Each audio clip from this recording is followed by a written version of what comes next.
Assalamualaikum teman-teman. Gimana nih kabarnya? Baik-baik aja kan? Puasanya gimana? Aman gak? Aman lah. Nah teman-teman, di sini saya akan mempresentasikan sebuah model matematika sebagai syarat UTS saya di mata kuliah pemodelan matematika, yang mana judulnya yaitu model matematika CEIR sederhana untuk meminimalisir penularan malaria. Sebelum itu, perkenalkan, nama saya Isra Miati, Prodi Matematika NK 2018 Universitas Negeri Padang. Di sini materi yang akan saya bahas ada 4. Yang pertama deskripsi masalah, yang kedua asumsi, yang ketiga variabel dan parameter, dan yang keempat pemodelan matematika. Nah teman-teman, sebelum itu kita harus tahu apa itu malaria. Malaria adalah penyakit yang disebabkan oleh parasit Plasmodium yang ditularkan melalui gigitan nyamuk yang terinfeksi. Gejalanya itu berupa menggigil, demam, sakit kepala, muntah, dan berkeringat. Biasanya sih terjadi beberapa minggu setelah digigit nyamuk. Penyebab penyakit malaria, manusia dapat terkena malaria setelah digigit nyamuk yang terdapat parasit malaria. Gigitan nyamuk ini akan masuk ke tubuh manusia dan akan menetap di organ hati sebelum siap menyerang selera merah. Nah, gimana sih cara penanganan penyakit malaria ini? Teman-teman dapat memberi obat anti malaria. Yang pertama, skizontesid jaringan primer, yang kedua, skizontesid jaringan sekunder, yang ketiga, skizontesid jarah, dan yang keempat, gametosid.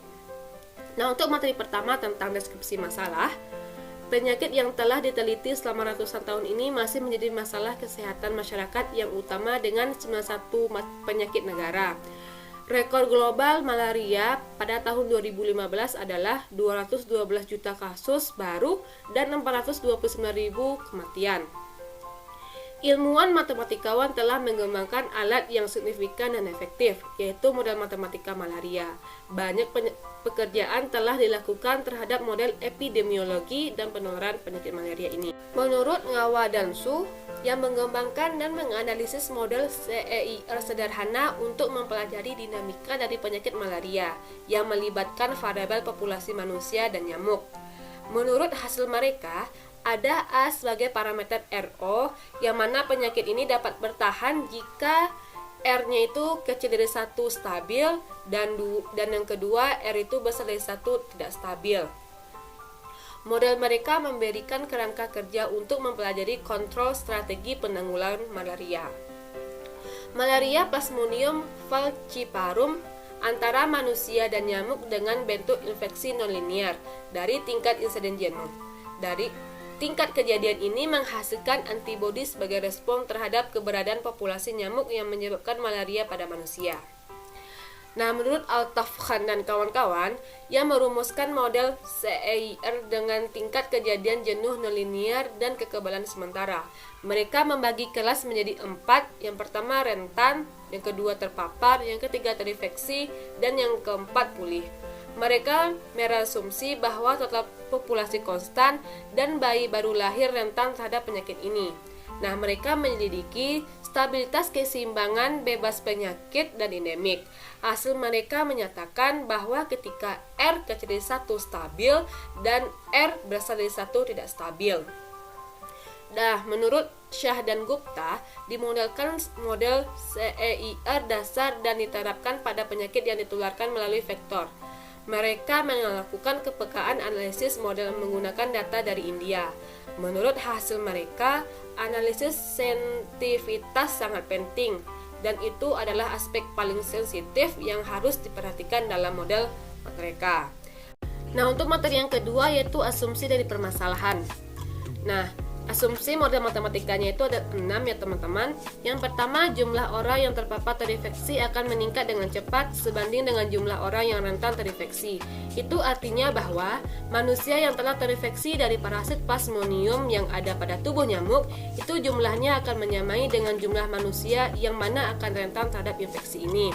Yang kedua, manusia berpindah dari kelas yang terpapar ke kelas yang terinfeksi dengan tingkat perkembangan. Itu artinya bahwa manusia yang telah terpapar oleh infeksi ini, dia akan dipindahkan atau dimasukkan ke kelas yang telah terinfeksi, di mana tingkat perkembangannya itu akan bertambah jika manusia terus terpapar oleh infeksi. Yang ketiga, tingkat perpindahan kelas infeksius ke kelas pulih sebanding dengan jumlah yang menular. Itu artinya bahwa jumlah manusia yang berpindah dari kelas infeksius ke kelas yang sudah pulih akan menyamai dengan kelas yang jumlahnya itu berisikan manusia yang menular. Yang keempat, manusia bisa mati pada tahap apapun karena sebab-sebab alamiah. Nah, untuk tahapan yang telah terjadi, di mana tahapannya itu ada yang rentan terhadap infeksi, ada yang terpapar, ada juga yang menular, bahkan ada juga yang terinfeksi. Itu akan mengalami kematian cepat apabila imun dalam tubuhnya itu berkurang atau tidak langsung ditangani secara cepat setelah parasit itu masuk ke tubuh manusia melalui gigitan nyamuk. Yang kelima, bayi yang baru lahir dengan infeksi dapat masuk ke kompartemen atau kelas I dengan cepat. Nah, bayi yang baru lahir akan rentan terhadap penyakit malaria ini. Apabila telah terinfeksi, bayi akan masuk ke kelas I atau kelas yang sudah terinfeksi dengan cepat. Yang keenam, manusia yang pulih dapat memasuki kelas S dengan tingkat kecepatan tinggi atau dinamakan dengan RAW. Nah, itu artinya bahwa manusia yang sudah sembuh dari penyakit malaria ini, dia akan bisa masuk ke kelas S, di mana banyak manusia yang rentan terhadap malaria dengan kecepatan tinggi atau RAW. Nah, untuk yang ketiga, variabel dan parameter. Nah, untuk yang pertama yaitu variabel. Variabelnya itu ada 4. Yang pertama S. Nah, S ini merupakan banyak manusia yang rentan terhadap malaria. E, banyak manusia yang telah terpapar malaria. I, banyak manusia yang sudah terinfeksi malaria. Dan R, manusia yang pulih terhadap malaria. Dan semua variabel ini dia itu memuat terhadap T. Nah, untuk yang kedua parameter. Nah, parameternya itu ada lambda sama dengan tingkat rekrutmen populasi manusia, alfa 1 meningkatnya manusia yang terpapar malaria, alfa 2 tingkat kepulihan manusia terhadap malaria, sig sama dengan angka bayi yang baru lahir dan masuk ke kelas I, delta sama dengan angka kematian yang disebabkan malaria, mu sama dengan tingkat kematian akibat alam, dan beta sama dengan tingkat infeksi efektif. Materi yang keempat yaitu pemodelan matematika.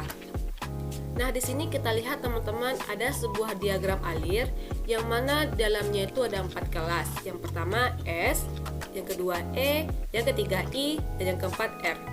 Nah, 4 kelas ini dia memuat terhadap T. Nah, sebelum membahas model matematika, kita terlebih dahulu harus memahami konsep dari diagram alir ini, di mana dalamnya itu terdapat 4 kelas yang mana kondisinya itu berbeda-beda. Sebagaimana yang saya jelaskan tadi sebelumnya, bahwa S terhadap T itu merupakan banyak manusia yang rentan terhadap malaria, E terhadap T itu merupakan banyak manusia yang telah terpapar malaria, I terhadap T itu merupakan banyak manusia yang sudah terinfeksi malaria, R terhadap T itu merupakan manusia yang pulih terhadap malaria. Nah, dari diagram alir ini terdapat juga parameter yang mana merupakan karakteristik yang dapat membantu dalam mendefinisikan atau mengklasifikasikan suatu model matematika nantinya. Nah, di sini kita lihat ada sebuah parameter lambda yang mana itu merupakan tingkat rekrutmen populasi manusia. Nah, pada saat manusia rentan terhadap malaria, mereka akan masuk ke kelas S, yang dimana S-nya itu memuat terhadap T. Nah, setelah manusia itu rentan terhadap malaria, ada kalanya mereka akan terpapar dari malaria. Maka mereka akan bisa masuk ke kelas E, yang mana memuat terhadap T. Nah, proses dari kelas S terhadap T ke kelas E terhadap T itu dinamakan parameter beta SI, di mana beta tadi itu merupakan tingkat infeksi efektif. Nah, dari sini kita tahu bahwa jumlah manusia yang terpapar dari infeksi akan meningkat sebanding dengan jumlah manusia yang rentan terhadap infeksi. Apabila manusia sudah masuk ke kelas E terhadap T, E terhadap T, maka mereka akan terinfeksi dan masuk ke kelas I terhadap T, yang mana I terhadap T ini merupakan banyak jumlah manusia yang terinfeksi dari malaria. Nah, parameter yang terdapat dari E terhadap T ke I terhadap T itu adalah alfa 1, yang mana alfa 1 itu merupakan meningkatnya jumlah manusia yang terpapar dari malaria. Di kelas I terhadap T inilah manusia dihadapkan dua pilihan.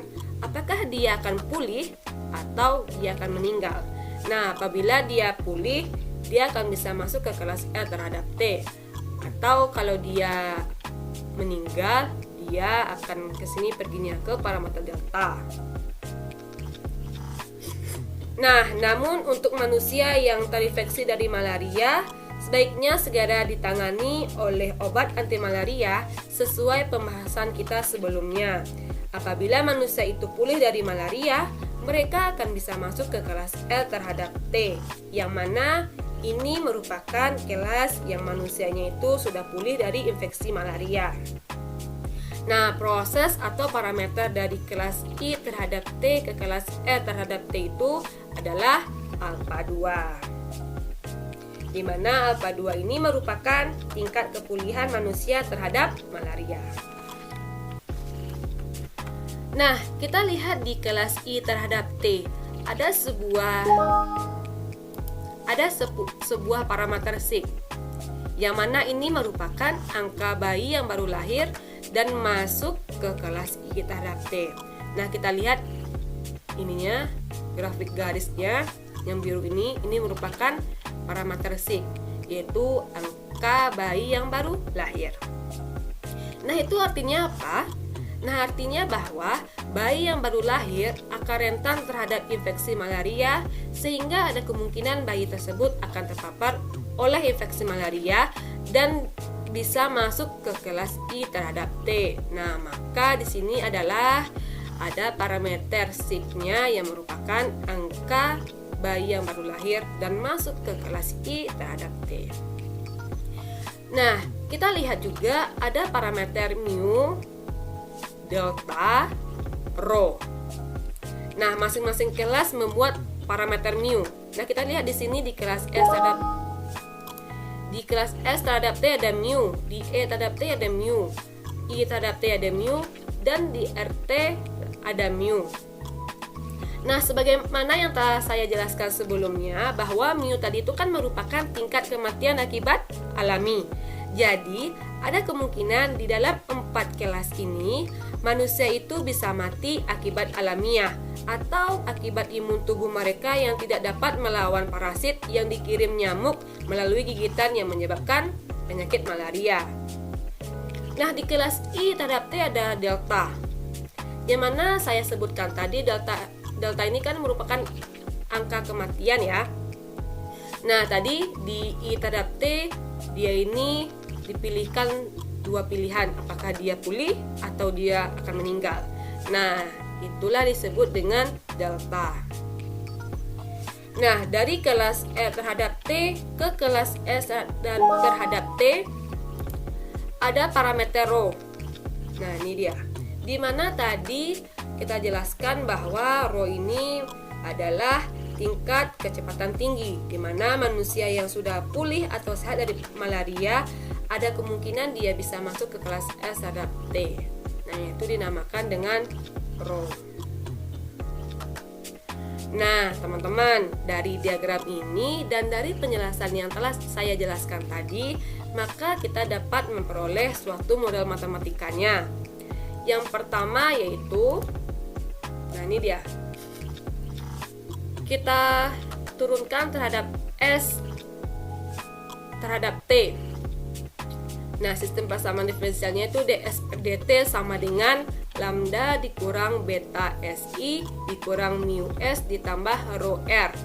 Itu yang kedua, dE per dt sama dengan beta SI dikurang dalam kurung alfa 1 ditambah mu E. Itu yang ketiga, dI per dt sama dengan alfa 1E dikurang dalam kurung alfa 2 ditambah mu kurang delta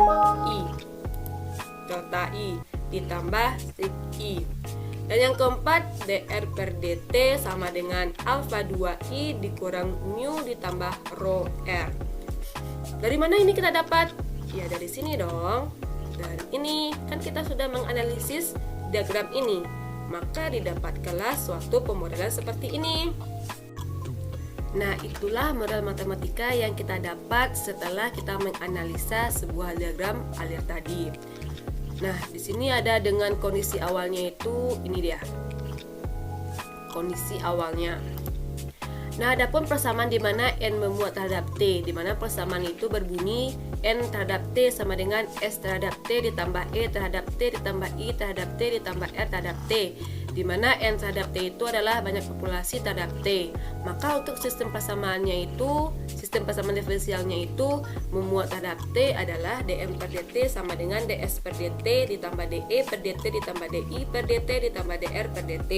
Untuk menjadi ds per dt-nya ya kita pindah ruaskan menjadi ds per dt sama dengan dn per dt dikurang de per dt dikurang di per dt dikurang dr per dt.